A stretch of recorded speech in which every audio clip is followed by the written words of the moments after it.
कलयुग का है नाम अधारा, सुमिर सुमिर नर उतर ही पारा। ओम साई राम मित्रों, आज का ब्लॉग आप सभी हमारे साईं परिवार के लिए विशेष लाभकारी और कल्याणकारी है, क्योंकि आज के ब्लॉग में हम अपने साईं परिवार के लिए बहुत ही विशेष उपाय लेकर के आए हैं। अगर इन 6 कार्यों को करना आप अपने जीवन में स्टार्ट कर देंगे तो साईं बाबा की कृपा आपके पूरे परिवार पर बनेगी और आपकी हर मनोकामनाएं साईं बाबा की शक्तियों के द्वारा चमत्कारिक रूप से सॉल्व होंगी और आपका जीवन निरंतर उन्नति की तरफ बढ़ेगा, प्रगति की तरफ बढ़ेगा। आपके घर परिवार से रोग दोष कलेश विकार कष्ट दूर होगा। ये 6 कार्य बहुत ही इजी हैं। जब भी आपके जीवन में कोई भी कष्ट आता है तो आप क्या करते हैं?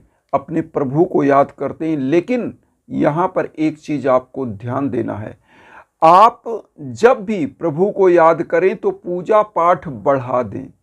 जब भी जीवन में कष्ट आता है तो आपकी परीक्षाएं ली जाती हैं प्रभु के द्वारा, और यह मानकर आप ना उबें कि मेरे साथ ही अन्याय हो रहा है। आपको करना क्या है? उस समय में जब आपको कष्ट घेर रहा है, जैसे मान लीजिए आपके घर परिवार में रोग दोष कलेश विकार आ रहा है, आपके बच्चे बच्चियों की शादियां नहीं हो रही हैं, आपके घर परिवार में निरंतर धन की कमी आ रही है, कलेश बना है घर में, तो इन चीज़ों के निवारण के लिए आपको पूजा पाठ बढ़ाना है। क्या करना चाहिए कि ऐसे कष्ट के घड़ी में आप साईं सच्चरित्र का पाठ करिए। आपका काम पहला पूरे दिन का, यह डेली की दिनचर्या आप रख लीजिए कि आप सबसे पहले उठने के बाद अपने परमपिता परमेश्वर का ध्यान करिए और उसके बाद नहा धोकर सबसे प्रथम कार्य पूजा जब हो जाती है, आप देखते हैं कि जब घर बनता है तो वास्तुशास्त्र के अनुसार जो लोग धर्मवत्सल होते हैं वो क्या करते हैं? पहले घर में मंदिर का देखते हैं कि मंदिर किधर बनाया जाए। तो वास्तुशास्त्र के अनुसार मंदिर बनाया जाता है। और मंदिर घर में क्यों बनाया जाता है? कि समस्त कष्टों को निवारण उस मंदिर की ऊर्जा से होती रहे जिसमें आप अपने प्रभु को स्थापित करते हैं। तो यहाँ पर आपको करना क्या चाहिए? अपने मंदिर में, अपने घर की मंदिर में डेली एक अगरबत्ती और एक दीप जलाना है और उसके बाद साईं सच्चरित्र पढ़िए, साईं चालीसा पढ़िए, साईं बावनी पढ़िए और बाबा के सम्मुख अपने घर परिवार के लिए कुशल क्षेम मांगिए। तो यह प्रथम कार्य हो गया।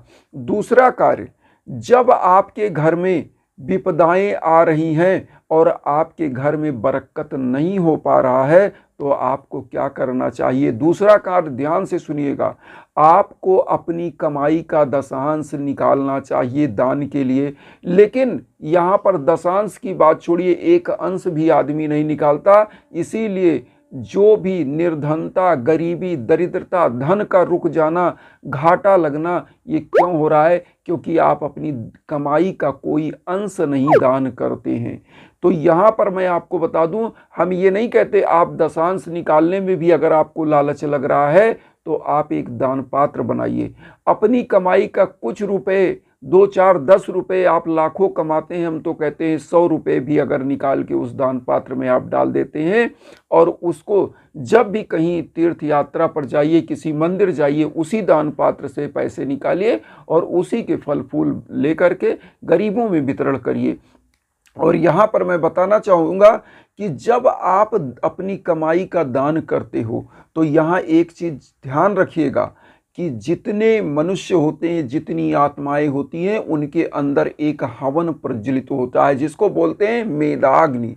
और मेदाग्नि क्या होती है? आपकी मेदा की अग्नि। जब किसी आत्मा को आप तृप्त करते हैं, अन्न रूपी फल रूपी दान करते, जैसे ही वह भक्षण करता है मतलब उसने साकल्य डाल लिया और उसके उदर के अंदर जो मेदाग्नि जल रही है, जो यज्ञ जल रहा है, जब उस अन्न का, उस फल का भक्षण करता है तो होता क्या है? उसकी आत्मा तृप्त होने के बाद एक पॉजिटिव एनर्जी आपके लिए निकलती है जो अदृश्य होती है, जो आपके कार्यों को बनाने लगती है। इसीलिए कहा जाता है अपनी कमाई का दान करना चाहिए। इसीलिए कबीरदास जी ने लिखा है कि नाव में बाढ़े पानी, घर में बाढ़े दाम, दोनों हाथ उलिचिए यह सयानो काम। तो एक चीज़ जान लीजिए, जिस प्रकार से नाव में अगर कील के बराबर छेद हो जाए और पानी भरने लगता है तो नाविक यात्री सहित डूबकर मर जाता है। इसी प्रकार अगर घर में धन का आगमन हो रहा है और दान नहीं हो रहा है तो पुत्र पुत्रियां व्यभिचारी निकल जाते हैं, घर परिवार कुमार्ग पर चलने लगता है। इसलिए धर्म परायण होकर के अपने अंश को जो भी आप कमा रहे उसमें से कुछ दान करिए, वो आपका हो जाता है एकदम पवित्र अंश। जो भी आपने उसमें से दान किया तो वह पवित्र हो गया। इसी प्रकार से जब अब आपको तीसरा उपाय क्या करना है, साईं के अति करीब जाना है तो भोग लगाना चाहिए। अब तीसरा कार्य आप जानिए, भोग।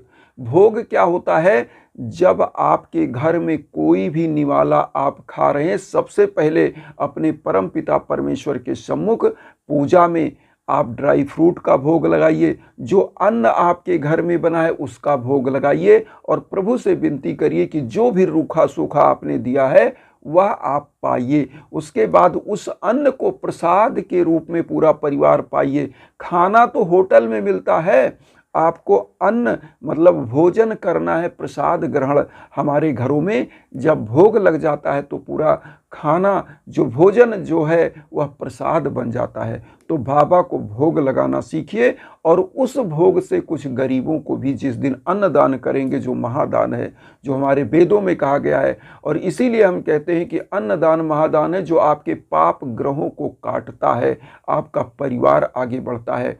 अब चौथा कार्य, जब आपके जीवन में बहुत ज़्यादा भीषण बाधाएं आए जाएं तो इसीलिए यजुर्वेद में वर्णन है यज्ञ का, हवन का। मैं बार बार कहता हूं, और हमारे साईं ने जो धूनी जलाया, जो अखंड हवन प्रज्वलित किया, जो आज भी जल रहा है, जिसकी ऊदी से हम लोग जो है अपना कष्ट का निवारण करते हैं, उसी रूप में जब आपके जीवन में कष्ट आए तो यज्ञ याजन हवन पूजन जरूर कराना चाहिए। इसीलिए हम इंस्टाग्राम का लिंक देते हैं कि आपको कहीं भटकना ना पड़े, आप वहां आइए, जो हमारे लायक हम आपको समझा सकते हैं। तो यज्ञ याजन हवन क्या करता है, अब यहाँ ध्यान दीजिए। जब आपके घर परिवार में कष्ट बढ़ जा रहे हैं, संकट बढ़ जा रहे हैं, आपके कार्य नहीं बन रहे हैं, युवा बच्चे बच्चियों उनकी शादियां नहीं हो पा रही हैं, सफलताएं नहीं मिल पा रही हैं, बिजनेस में घाटा लग रहा है, किसी भी प्रकार का कलह विकार रोग दोष परिवार को घेरे है, ऐसे समयों में ग्रह शांति के लिए, गृह शांति के लिए, घर परिवार की शांति के लिए, सुख सुकून के लिए आपको हवन कराना चाहिए। हवन कैसे होता है, जब आपके नाम आपके गोत्र पर संकल्प होकर के हवन होता है तो आपका घर परिवार उन्नति की तरफ बढ़ता है, घर में शांति आती है। और हवन की जो अदृश्य ऊर्जा होती है, आप वर्ल्ड के कहीं कोने कोने में हो, जब आपके नाम और गोत्र पर संकल्प होकर हवन होता है तो वह ऊर्जा, पॉजिटिव एनर्जी आप तक पहुंचती है। और वह एनर्जी क्या करती है, आप एक कदम आगे बढ़ाते हो वह 100 कदम आगे आपको ले जाती है। लेकिन हम यहाँ ये नहीं कहते कि कर्म बंद करना है, कर्म करते चलना है और प्रभु में आपको ध्यान लगाना, क्योंकि हमारे पुरुषार्थ में क्या है, धर्म अर्थ काम मोक्ष। धर्म को प्रथम वरीयता दिया गया है, फिर अर्थ को, धर्म के बाद अर्थ का अर्जन, वो भी धर्म के आचरण के अनुसार। जब अर्थ का अर्जन होता है तब हमारा जीवन कल्याणकारी बढ़ता है। तो धर्म, अर्थ, उसके बाद काम। काम का मतलब होता है भौतिकता, घर परिवार गृह संतान उत्पत्ति, या काम के अंतर्गत क्या। उसके बाद क्या होता है, मोक्ष। जब इन सभी चीज़ों को धर्म के आचरण के अनुसार आप करते हुए जाते हैं तो जरा मरण से आपको मुक्ति मिल जाती है। इसीलिए कहा जाता है कि यज्ञ याजन हवन अपने पूरे जीवन काल में जरूर कराना चाहिए। अब यहाँ पर आता है कि घर में निगेटिव वातावरण अगर बना रहता है, यह सब चीज़ें आती हैं, तो करना क्या चाहिए, ध्यान दीजिएगा। हमारी पुरातन माताएं बहनें, हमारे परिवार के सदस्य जो पुराने समय से एक दीप प्रज्वलित करते थे, साईं बाबा खुद एक दीप द्वारका माई में प्रज्वलित करते थे शाम को। और वह दीप क्या करता था, पूरे विश्व में जो बाबा जिनके लिए चिंतित होते थे, अपने परिवारों के लिए, जो हमारा उनका भक्त था, जो उनके प्रति श्रद्धा रखता था, उसके लिए बाबा एक दीप प्रज्वलित करते थे और वह दीप सबके संकटों का निवारण करता था। तो आपको क्या करना है, आपको अपने घर की बाधाओं को दूर करने के लिए, उस संकट का निवारण करने के लिए आपको एक दीप प्रज्वलित करना चाहिए। जब भी बाबा की आप पूजा करें तो एक दीप प्रज्वलित करें। और यहाँ पर आप दीप सरसों के तेल से, तिल के तेल से, घी से प्रज्वलित कर सकते हैं, लेकिन बृहस्पतिवार को घी के दीप से आप प्रज्वलित करें।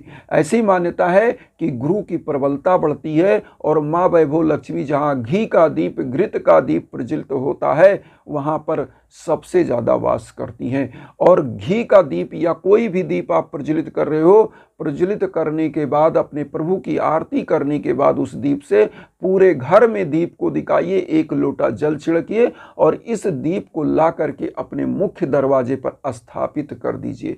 जो आपका गेट होता है, एंट्री पॉइंट, तो घर से जब आप एग्जिट होते हैं तो राइट हैंड में आप अपने दीप को रख दीजिए। राइट हैंड में जब आप दीप को रख देते हैं तो वह आपके घर में नकारात्मक ऊर्जाओं का प्रवेश बंद कर देता है और हमेशा सकारात्मक ऊर्जा जाती है। क्योंकि कहा गया है, जब मैं था तब हरि नहीं, अब हरि है मैं नाय, सब अधियारा मिट गया जब दीपक देखा माय। तो जब आपके अंदर अहंकार था तब ईश्वर नहीं था, और जब ईश्वर है तो अहंकार नहीं है। और जब ज्ञान रूपी दीपक आपका प्रज्वलित हो जाता है तो समस्त अंधकार मिट जाता है। तो इसीलिए आप इन 6 उपायों को जरूर करें। मैं कहता हूं कि बाबा की कृपा साक्षात बनती है। हृदय में पवित्रता, श्रद्धा और सबरी होना चाहिए। तो इन्हीं भावनाओं के साथ एक चीज़ कहेंगे कि वसुधैव कुटुंबकम की जो भावना हम लेकर चल रहे हैं, उसमें आप सभी लोग चैनल को सब्सक्राइब करके अपना आशीर्वाद दीजिए और उन साईं परिवारों तक वीडियो को जरूर शेयर करिए जो किन्हीं कारणों से कष्ट में, दुख में। इसी भावना के साथ ओम साई राम।